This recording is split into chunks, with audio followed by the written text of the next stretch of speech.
பொதுவாக ஒரு படிப்பிலே பட்டம் பெறுவதற்கு 5 ஆண்டுகள் எடுத்துக்கொள்வார்கள். நான் 1960 இருந்து இன்றைக்கு 2017 57 ஆண்டுகள் ஆகிவிட்டது இந்த பட்டத்தை பெறுவதற்கு. என்னை அழைப்புதல் கொடுக்க வரும்போது 2 டாக்டர்கள் வந்தார்கள். இது ஒரு பட்டம் அல்ல, 10 டாக்டர் பட்டம் சேர்ந்தது உங்களுக்கு கிடைப்பது என்று சொன்னார்கள். அதனால்தான் 57 ஆண்டுகள் ஆனது என்று நினைக்கிறேன். இந்த பட்டம் கிடைத்தவுடன் எனக்கு சூப்பர் ஸ்டார் ரஜினிகாந்த் இடத்திலிருந்து போன் வந்தது, தொலைபேசி. டாக்டர் விஜயகுமார் அவர்களே வாழ்க வாழ்க வாழ்க வாழ்க அப்படின்னாரு. அதே மாதிரி நடிகர் ஸ்ரீபிரியா அவர்கள் எனக்கு போன் பண்ணி, டாக்டர் உங்ககிட்ட வரணும், சில வைத்திய முறைக்காக அப்படின்னு கேட்டாங்க. நான் வைத்தியம் டாக்டர் இல்லை, மக்களை மகிழ்விக்கின்ற டாக்டர். மக்களிடம் நான் மக்களோடு மக்களாக இருக்கும் டாக்டர் என்று சொன்னேன். இப்படி தொலைபேசியிலே அலைபேசியிலே எனக்கு வாழ்த்து சொல்லியவர்கள் நிறைய நண்பர்கள்.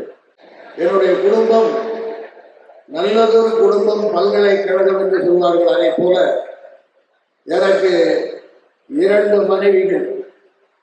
முதல் மனைவியின் பெயர் முத்துக்கண்ணு விஜயகுமார், 2வது மனைவியின் பெயர் உங்களுக்கு எல்லாம் தெரியும், மஞ்சுளா விஜயகுமார்.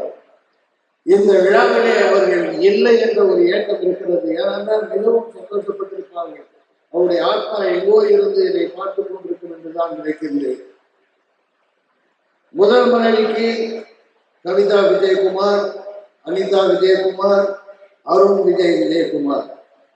2வது மனைவிக்கு வனிதா விஜயகுமார், பிரீதா விஜயகுமார், ஸ்ரீதேவி விஜயகுமார். பொதுவாக ஒரு பழமொழி சொல்லுவாங்க, 5 பொண்ணுகளை பட்டா அரசன் ஆண்டேன். ஆனால் ஆண்டவன் என்னை இன்றைக்கும் அரசனாக வைத்திருக்கிறார். நான் தான் ராஜா, நான் தான் மந்திரி. என்னை யாரும் எனக்கு மேனேஜர் கிடையாது, பிஓவா கிடையாது, யாருமே கிடையாது. எல்லாமே நான் தான். எந்த இடத்துல போன் எடுத்தா வணக்கம் விஜயகுமார் என்ன அப்படின்னு பேசுவேன். நான் எப்பொழுதுமே இந்த கலைத்துறையிலே டைரக்டருடைய நடிகராக தான் இருந்திருக்கேன்.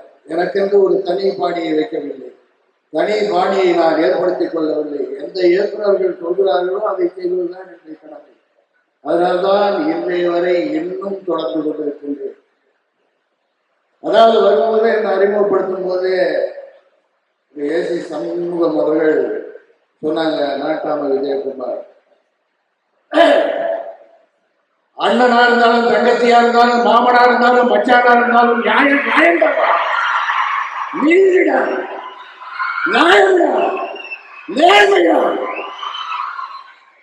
நேர்மையாக இருப்பவர்கள், உழைப்பவர்கள் நிச்சயமாக வாழ்க்கையில் வெற்றி பெறுவார் என்பதற்கு உதாரணம் என்னை எடுத்துக்கொள்ளலாம். எனக்கு வேண்டிய நிறைய டாக்டர் ஹரி கூட வந்திருக்காங்க, நிறைய பேர் வந்திருக்காங்க. விஜயசாமி, பல்லவராஜா, சரஸ்வதி, இப்படி பல பேர் வந்திருக்காங்க. இங்க பட்டம் பெறுகிறவர்களுக்கு என்னுடைய வாழ்த்துக்களையும், வருங்காலத்திலே இங்க படிக்கின்ற மாணவ மாணவிகள் இந்த நாட்டுக்கு பெருமை தேடித்தரக்கூடிய அளவுக்கு நீங்கள் வாழ்க்கையில் முன்னேற வேண்டும், பெற்ற தாய் தந்தரைக்கு பெருமை தேடி தர வேண்டும் என்று இந்த நேரத்திலே நான் கேட்டுக்கொண்டு, என்னை ஒரு டாக்டர் ஆக்கிய எம்ஜிஆர் நிகர்நிலை பல்கலைக்கழகத்துக்கு மீண்டும் ஒரு முறை நன்றி கூறி விடைபெறுகிறேன். நன்றி, வணக்கம்.